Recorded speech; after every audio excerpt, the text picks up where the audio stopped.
Hello everyone. Today I am going to discuss with you about Mahatma Gandhi as a social reformer.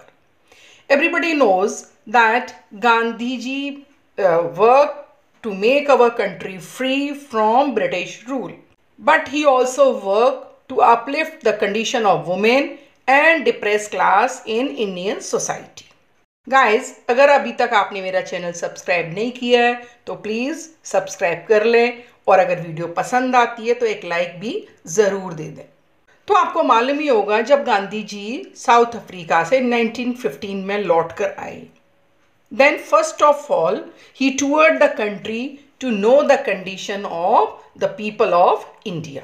उस time हमारे देश के लोग ज़्यादातर कास्ट के बेस पर, रिलीजन के बेस पर डिवाइडेड थे, and they also did not give the equal respect to women, and because of that he saw the condition of women। और उन्होंने देखा कि ज़्यादातर जो वुमेन हैं उनकी जो एवरेज लाइफ स्पैन है वो सिर्फ 27 ईयर्स है, और जो वुमेन जो परसेंटेज है एजुकेटेड वुमेन की वो सिर्फ 2% ही है, and most of the women were widows and large number of the women died at very young age।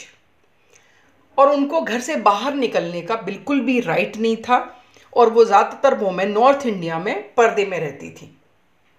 उनकी इस कंडीशन के बारे में गांधी जी ने अपनी जो मैगजीन्स थी उन कौन सी थी, यंग इंडिया और हरिजन में भी उनकी कंडीशन के बारे में लिखा। And Gandhi ji always advocated a complete reform which he called Sarvodaya, meaning comprehensive progress, means सबका उदय, सबका उत्थान हो।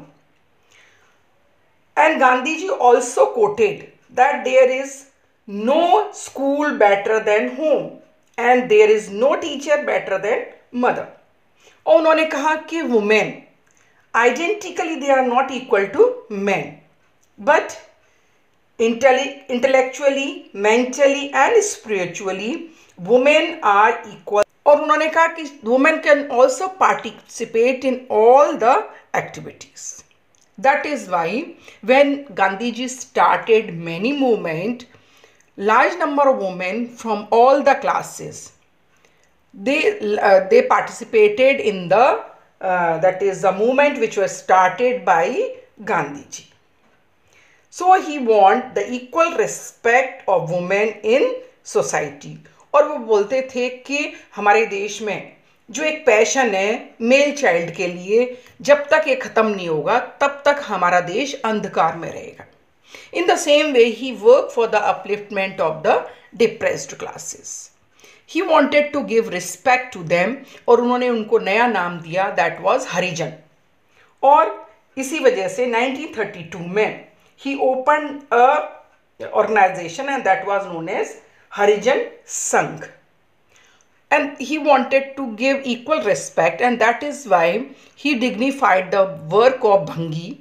और वो जाकर के जो हरिजनों के जो घर थे वहाँ जाकर के रहते भी थे, उनके साथ खाते भी थे, और उनको उनका जो काम था पखाना साफ़ करने का, टॉयलेट साफ़ करने का, वो काम भी वो उन्होंने किया to provide equal respect in society.